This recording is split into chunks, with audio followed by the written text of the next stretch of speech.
Hello, boys and girls. My name is Miss Maggie, and I'm part of the Americorp team with Miss Suzanne and Miss Marlene at Padgett Elementary. Today, I'm going to read Chapter 12, Party Hardy. That week, there was plenty of chatter about Richie's upcoming birthday. All that excitement gave me a wiggle in my whiskers and a pounding in my heart. What was this big surprise Richie talked about all the time? On Friday, Mrs. Brisbane announced that Richie would be taking me home for the weekend. "Yay! Humphrey's coming to the party too," AJ yelled. I'd never been to a party outside of room 26 before. Overjoyed, I jumped on my wheel and spun as fast as I could. Boing! Og croaked. Oops. I realized that Og had not been invited to the party. "What about Og?" asked Richie. "Can he come too?" Mrs. Brisbane shook her head. "I think you have all you can handle. Besides, I'm taking Og home with me. My husband is working on a surprise for him." "Eek!" I squeaked. It just slipped out. Mr. Brisbane, whom I hadn't even seen since Christmas, was working on a surprise for the frog. I could feel that green-eyed monster inside me again. I was jealous of a large lump with a ghastly grin, and I wasn't proud of myself. Richie was hopping from one foot to another like a frog by the time his mom came to pick us up after school. "We're going to party hardy, Humphrey," he shouted. "Try to relax, Richie," Mrs. Rinaldi told him as we got in the car. "If we're going to have this party, you'll have to calm down." The Rinaldi house was in quite an uproar that night. First of all, there were so many aunts, uncles, grandmas, and grandpas there, I wasn't sure which was which. Everyone was hustling around, moving chairs and putting up decorations in the basement or bustling around the kitchen, cooking. As busy as they were, they all managed to stop and say, "Hi, Humphrey," or "Isn't he a cutie?" Uncle Aldo and his wife Maria stopped by to help. When Aldo announced he was starting college again, his relatives slapped him on the back and said, "Way to go!" They were as happy about it as I was. On Saturday morning, there was even more commotion as Richie's family hurried up and down the stairs, preparing for the party. Aldo and Maria came back to help. Early in the afternoon, Aldo put on a top hat and picked up my cage. "Okay, time for us to party on." He carried my cage downstairs to the basement. What sights I saw there! The ceiling was covered with balloons of every color. Along the walls were brightly colored booths made out of big cardboard boxes. A circle of chairs surrounded a large platform. Happy circus music was playing, and I could smell popcorn and lemonade. Aldo set my cage on a big table and said, "Welcome to Richie Rinaldi's Crazy Carnival. Step right up, one and all." Soon my friends from room 26 made their way down the stairs. Gail and Heidi, not together of course, Kirk, Garth, Mandy, Saya, AJ, and Art, Seth, and Tabitha. As soon as Saya saw Tabitha arrive, she hurried over to greet her. "Oh, I'm glad you came," she said. Then, down the stairs came Marty. Marty? I blinked hard and I looked again. Sure enough, Martin Bean, the guy who's really mean, was right there in Richie's basement. "My mom made me invite him," I heard Richie tell Garth. "He's in my Sunday school class." "There's school on Sunday too? Gee, you learn something new every day." The kids all put brightly wrapped presents on a table. Most of them said hello to me. Then Aldo said, "Step right up and play the most amazing games on earth."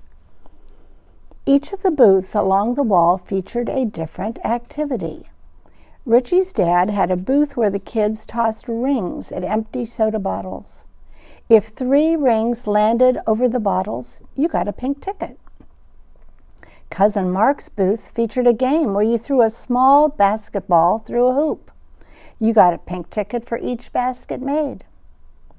In Grandpa Rinaldi's booth, you had to knock little bowling pins down with a ball. If you knocked them all down, you got a pink ticket. Closest to me was Closest to me was Maria's booth. She had a flowered scarf on her head and a big glass ball in front of her. "Come here, Madame Maria, tell your fortune," she called to the crowd. Madame Maria told Mandy that in the future she would eat much popcorn. I think she already had. Then Maria told Kirk that in the future he would have a lot of fun. Kirk always does. There was so much noise in Richie's basement, I was tempted to go into my sleeping house for some peace and quiet. But I didn't want to miss any of the fun. Then, I noticed someone not having fun. Heidi Hopper was on her way to the basketball booth when Big Mean Bean stood in front of her, blocking her way. She moved to the right to go around him. Marty moved to the right and blocked her. "What's your hurry?" he asked in a nasty voice. Heidi moved to the left to go around him. Marty moved to the left and blocked her. "Say the magic word," said Marty. "Please," Heidi said in a soft voice. "Can't hear you." "Please?" Heidi spoke much louder now. Marty sneered. "That's not the magic word. Guess again." Once more, Heidi tried to go around him and he stopped her. She was almost in tears. This was unsqueakable behavior. "Let her go," I yelled. Not that anyone could hear a small hamster over all the hubbub. Suddenly, Gail appeared out of nowhere. "Stop it, Marty," she said, and she pushed him out of the way. She grabbed Heidi's hand and pulled her toward the fortune-telling booth. "Come on, Heidi." Marty stood there with his mouth wide open. I could hardly believe what I'd seen myself. First of all, I thought Gail was mad at Heidi. Second of all, no younger kid had ever dared to push Marty before, especially not a girl. Gail's a lot stronger than she looks. "Yoo-hoo, ladies, fortune's told. Let Madame Maria tell you what your future bring." Heidi and Gail looked at one another. "Step this way," Maria called to them.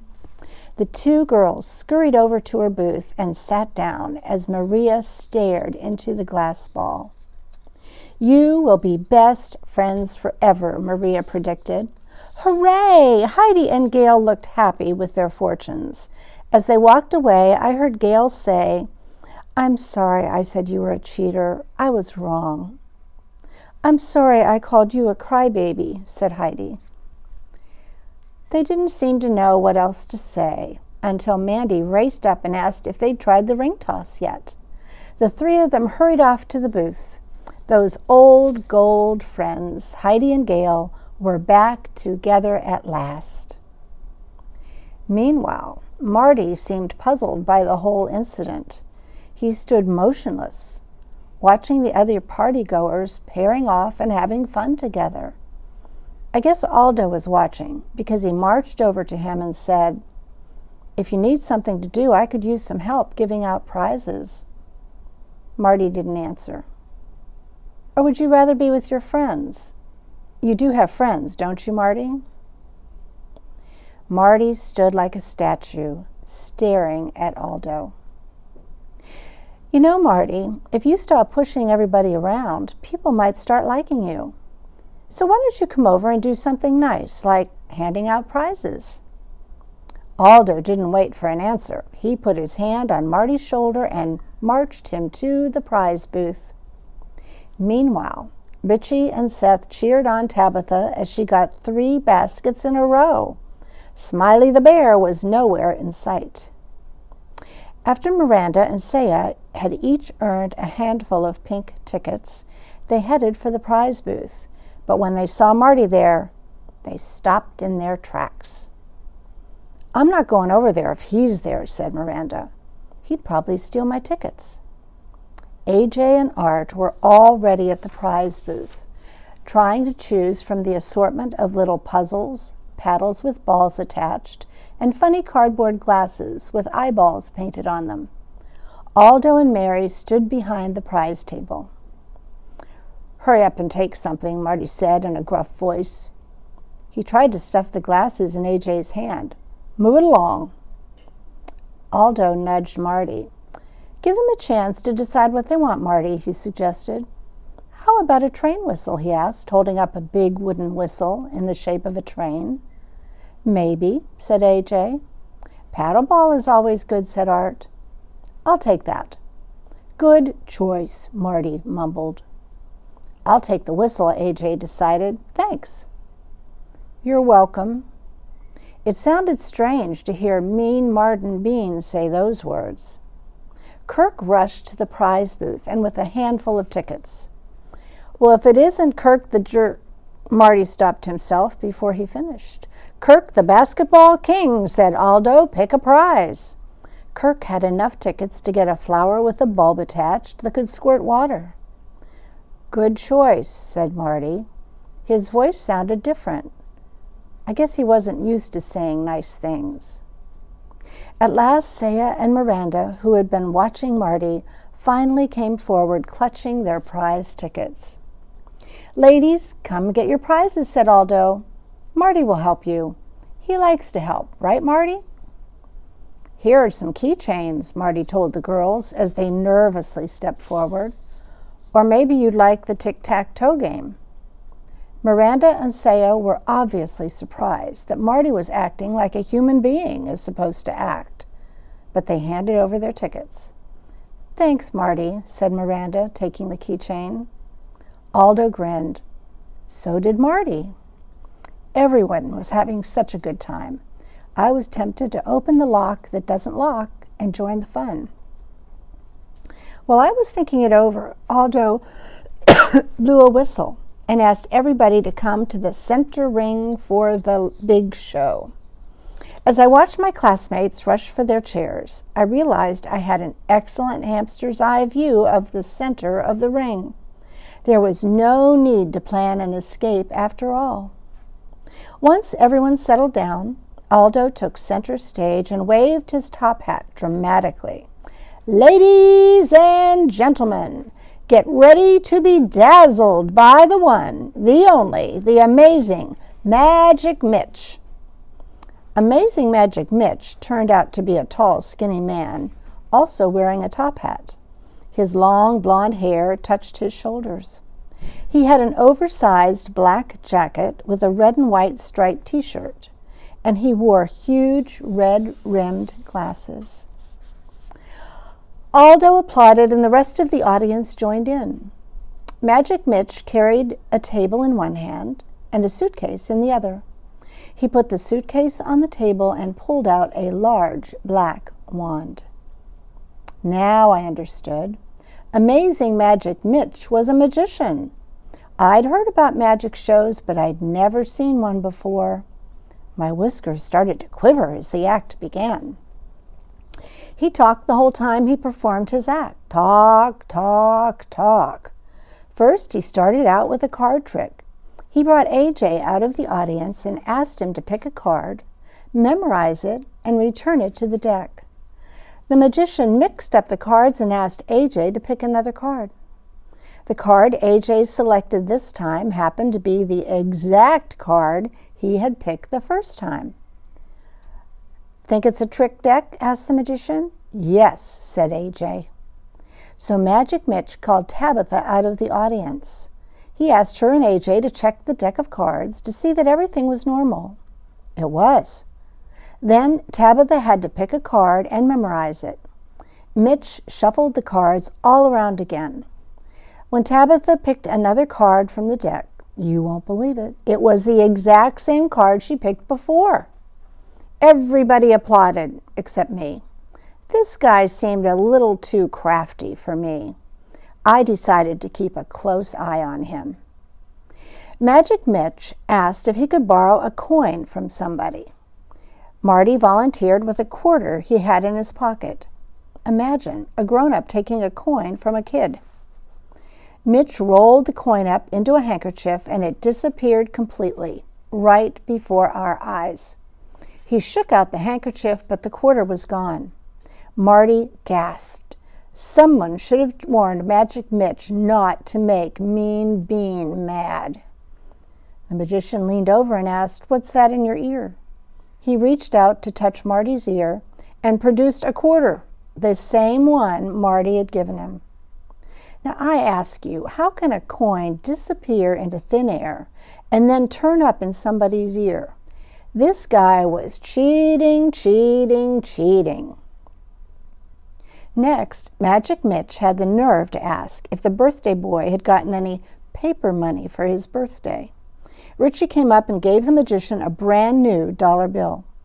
You won't believe what Magic Mitch did with that dollar bill. He folded it all up, took out a pair of scissors, and cut it into small pieces. That's the rudest thing I've ever seen. Even Og wouldn't do something like that. Richie's eyes were practically popping out of his head as Magic Mitch took the pieces of the dollar, put them in his fist, and waved a magic wand. Nothing happened. I forgot to say the magic words, he exclaimed. Eeny, meeny, miny, mo, you will see the money grow. This time, when he opened his hand, the dollar bill was back, all in one piece again. Thank goodness, or I think Richie would have been pretty angry. Magic Mitch asked Saya and Mandy to help him with a trick where he cut up a rope, did some hocus pocus, and returned it in one piece. And Art helped him make a glass of water disappear under a handkerchief. I mean, a whole glass of water. I would not invite this man to my house for dinner, I can tell you that. Everybody seemed to like the show, though. They gasped and clapped at everything he did. Finally, he announced the big moment. Ladies and gentlemen, at this point in the show, I usually make a rabbit appear out of my hat. But today, my rabbit's on strike, so I'm going to borrow your class hamster for this amazing trick. It took me a few seconds to realize the class hamster was, gulp, me. Richie came over to my cage and gently picked me up, cupping me in his hands. Don't be scared, Humphrey. It's only a trick, he whispered. I knew that, but I didn't want to be cut up in pieces or disappear into thin air. No wonder the rabbit went on strike. Since Humphrey is already here, I can't pull him out of my hat. So instead, I will make him disappear into my hat. Magic Mitch first held his hat upside down, and he let anyone who wanted to come up and inspect it. Everybody agreed it appeared to be an ordinary hat.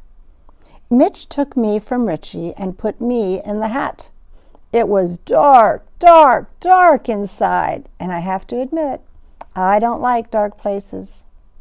As he dropped me down, he pulled something with his finger, and I dropped into a secret compartment at the top of the hat. A false bottom came down over my head, and I was trapped in a dark, scary place.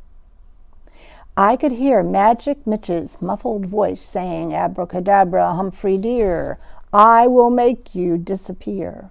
Whoa! The magician turned the hat all the way over, and now I was laying on my back, feeling a little seasick. "Humphrey, where are you?" Magic Mitch called out. He shook the hat to show that it was empty, except it wasn't. "Ooh," I squeaked weakly as I bounced up and down, trapped in this stuffy cave. I guess nobody heard me, not even Magic Mitch.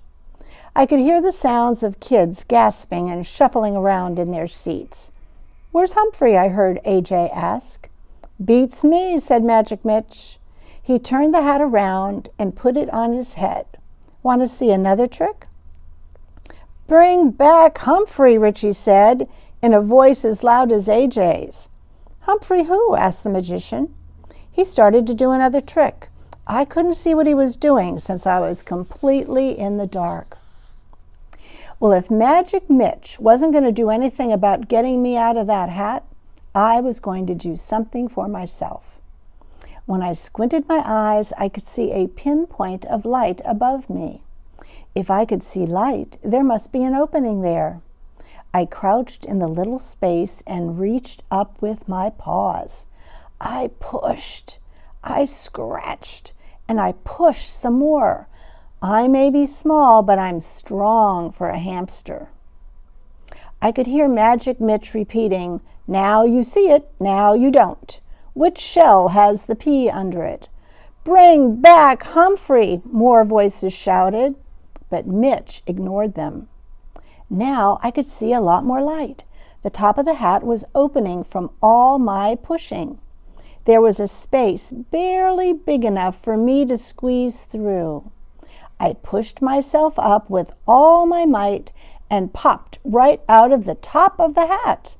I could see my friends from room 26, Richie's relatives, and also Marty Bean, all staring up at me. Magic Mitch kept going, even though nobody paid attention to him. There was giggling, pointing, nudging, and nodding. The giggling turned to chuckling, chortling, laughing, and howling. "Now you see it, now you don't." Mitch sounded confused. "Folks, are you paying attention?" I could hear my name being whispered around. I stood up very tall as everyone stared at me. "Greetings, one and all," I squeaked as loudly as I could. This produced shrieks of laughter, and I took a bow. The audience members began to shout my name. They stamped their feet and clapped their hands as they chanted, "Humphrey, Humphrey, Humphrey." "Okay," the magician sounded quite annoyed. "I'll bring him back." He took his hat off, and there I was, eyeball to eyeball with Magic Mitch. He looked very pale. "What are you doing? You've ruined my whole show." "It's my show now," I squeaked to him. "Next time, I'm bringing the rabbit," he said glumly. Nobody else heard him because all my friends continued to clap and stomp and cheer. Aldo quickly entered the ring and said, "Let's have a big round of applause for the amazing Magic Mitch." Mitch waved his magic hat, which now had a hole in the top, and hurried away from Richie's basement as fast as he could. The crowd kept applauding and cheering, and I knew they were cheering for me, because as Robert Louis Stevenson said, "A friend is a present you give yourself."